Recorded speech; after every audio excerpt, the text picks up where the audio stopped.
नमस्कार आप सभी को, मेरे इस नई वीडियो में आपका स्वागत है। मेरा जो आज का टॉपिक है वो है क्वाड्रेटिक इक्वेशन, जो कि क्लास 9 और 10 दोनों के लिए इम्पोर्टेंट है। ठीक है, और ये आईसीएसई में भी है तो सीबीएसई में। चलिए इसी चीज को हम शुरू करते हैं आज। तो क्वाड्रेटिक इक्वेशन सबसे पहले हमें पता होना चाहिए कि होती क्या है। क्वाड्रेटिक इक्वेशन एक इस फॉर्म की इक्वेशन होती है। देखिए ax² + bx + c = 0। ax² + bx + c = 0। तो इस टाइप की कोई भी इक्वेशन होगी वो होगी हमारी क्वाड्रेटिक इक्वेशन। ठीक है, हमने लीनियर पढ़ी थी, अब ये क्वाड्रेटिक इक्वेशन है और ये एक सिंगल वेरिएबल में, ये 1 वेरिएबल इक्वेशन है। 2 वेरिएबल की बात नहीं कर रहा अभी मैं, सिर्फ 1 वेरिएबल की बात कर रहा हूँ। तो इसमें जो हमारा a होता है उसको हम कहते हैं क्वाड्रेटिक कोएफिशिएंट। क्वाड्रेटिक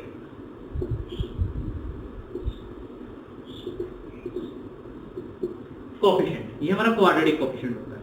हमारा जो b होता है वो होता है लीनियर कोएफिशिएंट। ठीक है, उसको हम लीनियर कोएफिशिएंट कहते हैं। और जो हमारा c होता है उसको हम सिंपल कांस्टेंट और फ्री टर्म कहते हैं। या तो उसको सिंपली कांस्टेंट कह सकते हो या फ्री टर्म कह सकते हो। ये तीनों हमारे कांस्टेंट ही हैं।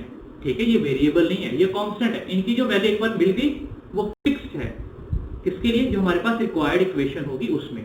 ठीक है, तो इन तीनों को हम और क्या कह सकते हैं? a, b, c are real numbers. ये हमारे रियल नंबर्स है। रियल नंबर्स पता है ना क्या होते हैं? जो एक सेट होता है रैशनल एंड इरेशनल नंबर्स का। ठीक है, वो हमारा क्या होता है? Real numbers. तो यहीं पे हमारे a, b, c जो हैं वो हमारे हैं रियल नंबर्स हैं। a हम क्वाड्रेटिक कोएफिशिएंट कहते हैं, या x⁻² वाला कोएफिशिएंट। ठीक है, जिसके पावर 2 है उसके साथ जो वैल्यू कांस्टेंट मल्टीपल होगी वो क्या होगा? Quadratic coefficient. फिर आता है हमारा लीनियर कोएफिशिएंट। फिर बात आती है हमारी कांस्टेंट की या फ्री टर्म की। यहां तक कोई डाउट तो नहीं है? ठीक है, पक्का? रब कर दूं? नोट कर लेना। ठीक है, ये नोट कर लेना। Quadratic coefficient, linear coefficient, constant और फ्री टर्म। एबीसी क्या है? हमारे रियल नंबर्स। ठीक है,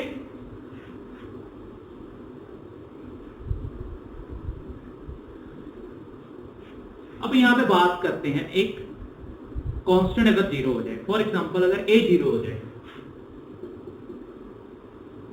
इफ a इज 0 तो क्या होगा? तो हमारी क्वाड्रेटिक इक्वेशन क्वाड्रेटिक रहेगी ही नहीं, वो किसमें स्प्लिट हो जाएगी, या कह लो किसमें रिड्यूस हो जाएगी? स्प्लिट नहीं, रिड्यूस हो जाएगी। किसमें रिड्यूस होगी? वो लीनियर इक्वेशन में। अगर a 0 है तो ये टर्म क्या हो जाएगी? 0। अगर ये 0 हो गई तो इक्वेशन क्या रहेगी हमारे पास? bx + c = 0। तो x की पावर कितनी है? 1। अगर x की पावर 1 है तो वो लीनियर है, अगर x की पावर 2 है तो वो क्वाड्रेटिक इक्वेशन है। तो पावर 2 तो खत्म हो गई, बचा क्या? Linear equation. और जरूरी नहीं है बेटा आपको हमेशा इक्वेशन में x मिलेगा, y भी मिल सकता है, z भी मिल सकता है। हमारे टीचर होते थे एमएससी में, वो कहा करते थे कि ये जो है ना, ये कहते तो हम वेरिएबल कहते हैं इसको वैसे, बट वो हमें कहते होते थे इनको वेरिएबल की जगह यूज करो ब्लैंक। ब्लैंक मतलब खाली जगह है, वहां पे कुछ भी आ सकता है। x आ सकता है, y आ सकता है, z आ सकता है, r आ सकता है, s आ सकता है, t आ सकता है, कुछ भी आ सकता है। उसको वेरिएबल कह सकते हैं, ब्लैंक कह सकते हैं। और मैं जो लिखता हूं हमेशा, जो मैंने अपने लिए यूज करता था वो था अननोन वैल्यूज। मैं इसको हमेशा अननोन बोलता था। वेरिएबल यानी कि वो चेंज होती रहती है, ब्लैंक यानी कि कुछ भी आ सकता है तो चेंज ही हुआ, अननोन यानी कि हमें पता ही नहीं है क्या आएगा अभी, तो वो भी क्या है? चेंज ही है। ठीक है, तो वेरिएबल कह लो, ब्लैंक कह लो, अननोन कह लो, तीनों एक ही चीज है। ठीक है, तो अभी क्या है? मैंने जब a को 0 कर दिया तो क्या हो गया हमारा? ax² = 0 हो गई। यानी कि हमारी जो क्वाड्रेटिक इक्वेशन है वो क्वाड्रेटिक नहीं रही, वो लीनियर बन गई। ठीक है ना, तो ये लीनियर इक्वेशन बन गई। लेकिन हमने बात किसकी करनी है? क्वाड्रेटिक की।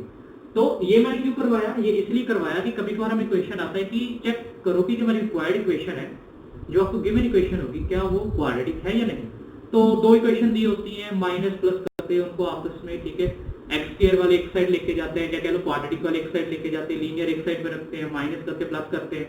अगर पावर 2 वाली बच गई तो क्वाड्रेटिक, अगर पावर 2 वाली नहीं बची तो क्वाड्रेटिक नहीं, ठीक है। तो मैं एक एग्जांपल वो भी कर देता हूं अभी।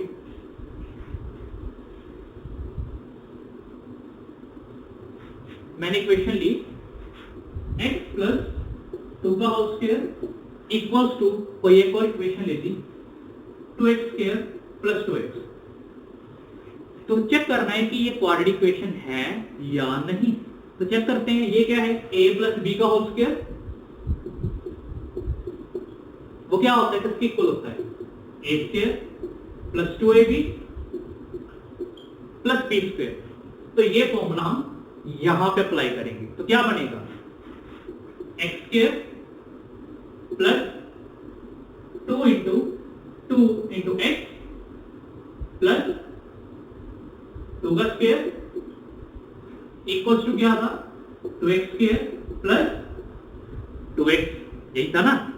सोल्व कर लो आगे, तो क्या बन जाएगा, x square plus 4x plus 4, वो लेफ्ट जो राइट पे टर्म्स थे उनको लेफ्ट पे ले आओ, minus 2x square minus 2x equals to 0। ये प्लस की थी ना, तो जब कोई ये हमारे क्या होते हैं, एक्सपोनेंट्स होते थे हमारे, ठीक है, हमारे सॉरी एक्सपोनेंट्स से कहते हैं हमारे कुछ फॉर्मूलाज होते थे, किसमें होते थे, ये हमारे होते थे अलजेब्रा में, ठीक है। अब अलजेब्रा की बात कर रहे हैं, उसमें फॉर्मूला क्या होता था कि अगर कोई भी चीज पॉजिटिव है एक साइड पे, अगर हम उसको उठा के राइट साइड पे ले जाएगा, लेफ्ट पे है तो राइट पे ले जाए तो नेगेटिव हो जाएगी, अगर राइट पे है तो लेफ्ट पे ले आए, साइन चेंज हो जाते हैं। अगर मल्टीप्लाई हो रही है तो डिवाइड हो जाती है, प्लस हो रही है तो माइनस हो जाती है, माइनस हो रही है तो प्लस हो जाती है, डिवाइड हो रही है तो मल्टीप्लाई हो जाती है। तो यहाँ पे क्या है, ये प्लस हो रही है, तो लेफ्ट पे आके क्या हो जाएंगी, माइनस हो जाएगी, ठीक है, साइन चेंज हो जाता है। तो ये क्या बन गया, x square minus 2x square, तो बन जाएगा माइनस एक्स स्क्वायर, ठीक है। 4x minus 2x plus 4 equals to 0। चाहे साइन नेगेटिव है, चाहे साइन नेगेटिव है, लेकिन एक्स स्क्वायर तो आ रहा है ना, तो क्या है वो क्वाड्रेटिक इक्वेशन। तो यहाँ पे मैं कोएफिशिएंट्स भी लिख दूं, एक और सम इससे में कंप्लीट हो जाएगा। कभी कहते हैं ना, आपके पास इक्वेशन है, उसमें a b c की वैल्यू लिख के बताओ क्या है, सीबीएसई में आता होता है ये क्वेश्चन एक मार्क में, तो लिख देता हूँ, ये क्या है, माइनस का साइन। तो एक्स स्क्वायर के साथ कुछ और मल्टीप्लाई में दिख तो नहीं रहा, तो 1 ले लेंगे, तो a क्या आ गया हमारा, -1, ठीक है। जो b आएगा वो आएगा 2 और प्री कांस्टेंट 4। तो here a is -1, b is 2 and c is 4, ठीक है। कुछ नहीं करना है, जस्ट सिंपली इसको सोल्व किया। अगर यहां पे 2x स्क्वायर की जगह x स्क्वायर होता तो x square minus x square ये खत्म हो जाती, तो बचता क्या, 2x प्लस 4। तो हम क्या कहते हैं, required equation is not a quadratic equation, it is a linear equation, okay. ये करना है, ठीक है। अब मैंने क्वाड्रेटिक इक्वेशन के बारे में बताया, अब बात करते हैं प्योर क्वाड्रेटिक इक्वेशन की। हाँ, सुना है कभी प्योर क्वाड्रेटिक इक्वेशन?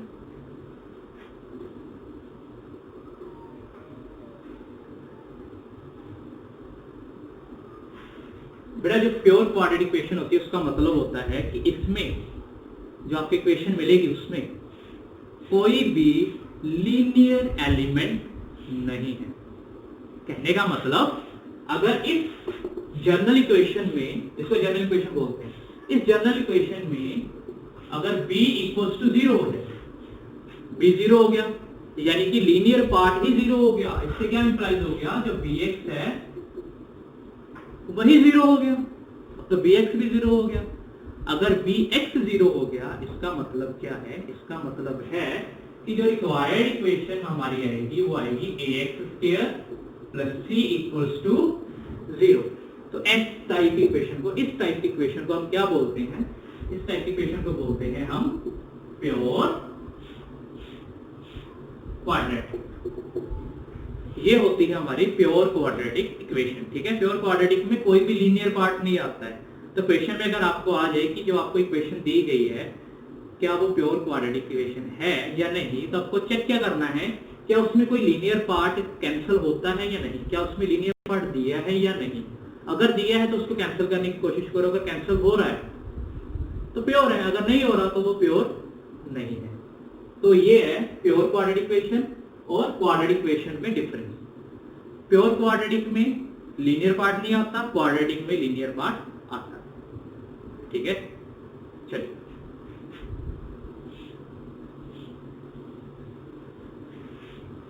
अभी हमने क्या सीखा, क्वाड्रेटिक इक्वेशन क्या होती है, कैसे फाइंड आउट करना है कि जो गिवन इक्वेशन है क्वाड्रेटिक है या नहीं, उसके जो कांस्टेंट्स हैं, जो कोएफिशिएंट्स हैं, उनकी वैल्यू कैसे लिखनी है वो भी हमने देख लिया। प्योर क्वाड्रेटिक इक्वेशन क्या होती है वो भी हमने देख लिया।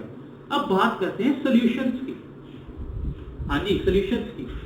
लेट इट बी, इसका मैं सॉल्यूशन एक जनरलाइज सॉल्यूशन लिख लेता हूं कि जनरलाइज सॉल्यूशन कुछ ऐसा होगा, x minus r, let it be, कुछ भी एज्यूम ही करना है, and x minus s equals to 0। मैंने ऐसे जनरली अपने आप को इसको चूज करे, इसके सॉल्यूशन को। आप ये मत सोचिए कि इसका यही सॉल्यूशन होगा। तो यहाँ पे जो r है और जो s है, ये दोनों क्या कहलाते हैं, सॉल्यूशन। सॉल्यूशन का मतलब है जब इनकी वैल्यू पुट की जाएगी इक्वेशन में, r को इक्वेशन में पुट किया जाएगा या s को इक्वेशन में पुट किया जाएगा, तो रिजल्ट क्या आएगा, 0। ठीक है, रिजल्ट क्या आएगा, 0। तो इसीलिए सॉल्यूशंस को हम जीरोस भी बोल देते हैं। इसीलिए हम इक्वेशंस में जो सॉल्यूशंस आएंगे उनको हम क्या बोल देंगे, जीरोस भी बोल देंगे। एक और नाम है, सॉल्यूशन आ गया, जीरोस आ गया, रूट्स भी बोलते हैं।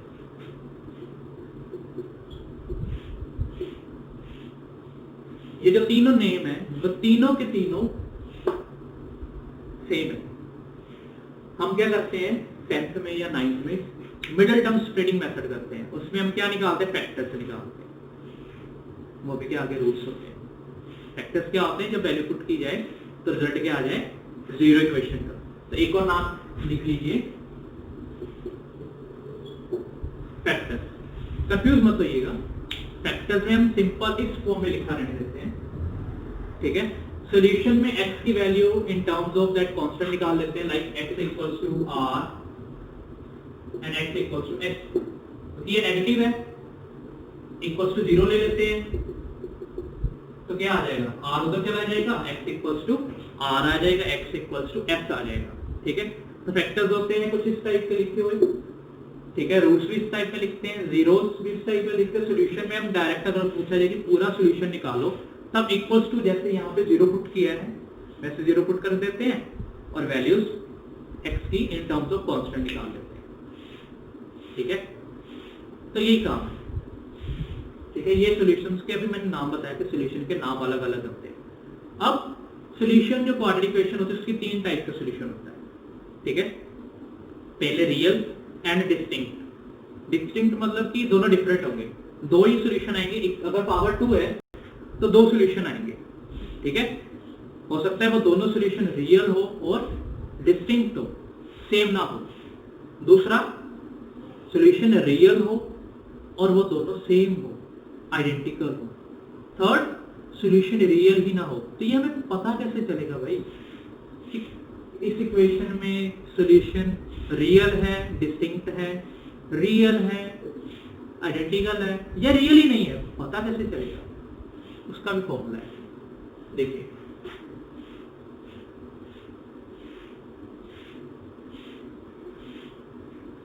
उस फॉर्मूले का नाम है डिस्क्रिमिनेंट फॉर्मूला। उसको डिनोट किया जाता है डी के साथ। डी किसके इक्वल होता है? ये b square minus 4ac। B square minus 4ac। ये क्या होता है? हमारा डिस्क्रिमिनेंट फॉर्मूला। इसमें क्या करते हैं हम, देखिए ये है बी स्क्वायर यानी कि लीनियर कोएफिशिएंट का square minus 4 times quadratic coefficient, ये हमारा क्वाड्रेटिक कोएफिशिएंट है, and free constant that is c, free term. ठीक है, अब इक्वेशन ले लेते हैं और देखते हैं क्या उसके सॉल्यूशन रियल, डिस्टिंक्ट है, रियल, आइडेंटिकल है या रियल ही नहीं है। अगर रियल नहीं है तो उनको क्या कह देते हैं, कॉम्प्लेक्स नंबर कह देते हैं। वो भी आपको सीखने की जरूरत नहीं, कॉम्प्लेक्स नंबर के बारे में जानने की वो क्या होते हैं, ठीक है। अभी आपका फोकस है रियल के ऊपर, आपके सिलेबस में कॉम्प्लेक्स नहीं है, तो कॉम्प्लेक्सिटी को बढ़ाइए निकाल, ठीक है। तो ये देखिए इक्वेशन लेनी मैंने, सिंपलेस्ट इक्वेशन जो है क्वाड्रेटिक इक्वेशन की मिडिल टर्म की, वो ये x² plus 5x plus 6 equals to 0। इससे सिंपलेस्ट इक्वेशन मैंने अभी देखी ही नहीं है। बाकी और भी मिडिल टर्म की बात कर रहा हूँ, मिडिल टर्म स्प्लिटिंग की, ठीक है। तो यहाँ पे b क्या है, सबसे पहले लिख लेते हैं a हमारा है 1, क्योंकि एक्स स्क्वायर के साथ और कुछ मल्टीपल में दिख नहीं रहा 1, b हमारा 5, c हमारा 6, a1 b हमारा 5 c हमारा 6। तो इस फॉर्मूले में पुट करेंगे, ठीक है। अब मैं बता देता हूं इस फॉर्मूले का लिखने का तरीका क्या है। रीजन क्या है, d अगर लेस देन 0 हो जाए, ठीक है, d अगर लेस देन 0 हो जाए तो वो होता है no real roots. No real roots के लिए d नेगेटिव होना जरूरी है। अगर d अगर रियल रूट्स हो, रियल एंड डिस्टिंक्ट, अगर वो रियल एंड डिस्टिंक्ट है उसके लिए d हमारा ग्रेटर देन 0 होना जरूरी है, यानी कि पॉजिटिव होना जरूरी है, ठीक है। d की वैल्यू पॉजिटिव आनी चाहिए। अगर रियल एंड आइडेंटिकल यानी कि सेम, इक्वल कह लो, real and equal roots, then d should be 0। अगर d नेगेटिव है तो रिजल्ट क्या आएगा, नो रियल रूट्स। d अगर पॉजिटिव आ रहा है यानी कि 0 से बड़ा आ रहा है तो क्या है वो, रियल एंड डिस्टिंक्ट। अगर रियल एंड इक्वल है तो d हमारा 0 होना चाहिए। तो यहाँ पे चेक करते क्या आता है। तो d क्या है, b² माइनस 4ac। b की वैल्यू क्या है, b इज 5, 5 का स्क्वायर माइनस 4 टाइम्स a की वैल्यू 1, c की वैल्यू 6, 5 5 का 25, 5 का स्क्वायर 25 होता है ना, इतना तो पता ही होगा। तो ये हो गया 25, 4 1 जा 4, 4 6 जा 24, 24। तो ये आ गया 1, 25 minus 24 1, which is greater than 0। That means अगर greater than 0 है तो ये क्या है, रियल एंड डिस्टिंक्ट, यानी कि इसके दो जो रूट्स आएंगे वो दोनों क्या होंगे, अलग अलग होंगे। रियल बट दोनों क्या होंगे, अलग अलग, दोनों इक्वल नहीं होंगे। और सब इसके रूट्स जो आएंगे मैं वैसे बता दूं तो 2 and 3 आएगा, ठीक है, 2 and 3, ठीक है। x plus 2, x plus 3 result आएगा x इक्वल्स टू -2, -3, करेक्ट कि नहीं। बड़े टर्म स्प्लिटिंग करते हैं। अभी तो मैंने आपको रियल एंड डिस्टिंक्ट बताया, अब बात करते हैं जो रियल एंड डिस्टिंक्ट ना हो, क्या हो, रियल एंड आइडेंटिकल। देखिए कर ले ये भी चलिए।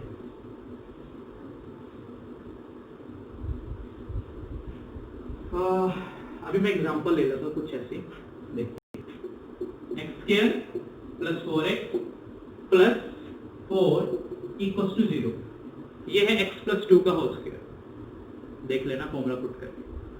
तो क्या बनेगा ये, अगेन हम क्या लिखेंगे, a हमारा 1, b हमारा 4 एंड c हमारा 4। a1 b4 c भी 4। तो डिस्क्रिमिनेंट फॉर्मूला कैसे लगाएंगे हम, तो d is equals to b square यानी कि 4 का स्क्वायर माइनस 4ac यानी कि 4 इंटू 1 इंटू 4, 4 4 जा 16, 4 1 जा 4, 4 4 जा 16। रिजल्ट आ गया 0, रिजल्ट 0 है। तो वो क्या है, रियल एंड इक्वल रूट्स, ठीक है। ये क्वेश्चन 2 मार्क्स में आ जाता है या 1 मार्क्स में आएगा, 1 या 2 में। मोस्ट प्रोबेबली सीबीएसई में जो हमारे एमसीक्यूज आते हैं उसमें 1 मार्क्स में आता ही आता है, ठीक है। तो 4 आ गया। अगर ये दोनों केस ना आए तो अल्टीमेटली क्या आ जाएगा, नो रियल रूट्स, उनको कॉम्प्लेक्स रूट्स भी कह देते हैं, ठीक है। तो ये हो गया। ये हम किस में बात की है, हमने किसके बारे में बात की है, ये हमने बात की है क्वाड्रेटिक इक्वेशन के बारे में, जिसमें डिस्क्रिमिनेंट फॉर्मूला लगा के हमने देखा है कि किस टाइप के रूट्स होते हैं, 3 टाइप के होते हैं। ठीक है, तो आज के लिए हमारा इतना ही बहुत है। तो नेक्स्ट वीडियो में मैं बात करूंगा स्प्लिटिंग मेथड की। तो वो जो मेथड है वो बहुत ही इंपॉर्टेंट है, कंपल्सरी मेथड है। ठीक है, वो मेथड के बिना आप +1 में क्वाड्रेटिक इक्वेशन सॉल्व नहीं कर सकते, +2 में भी नहीं कर सकते। तो स्टे ट्यून्ड, लाइक करना, सब्सक्राइब करना और शेयर इस वीडियो को जितना ज़्यादा कर सकते हो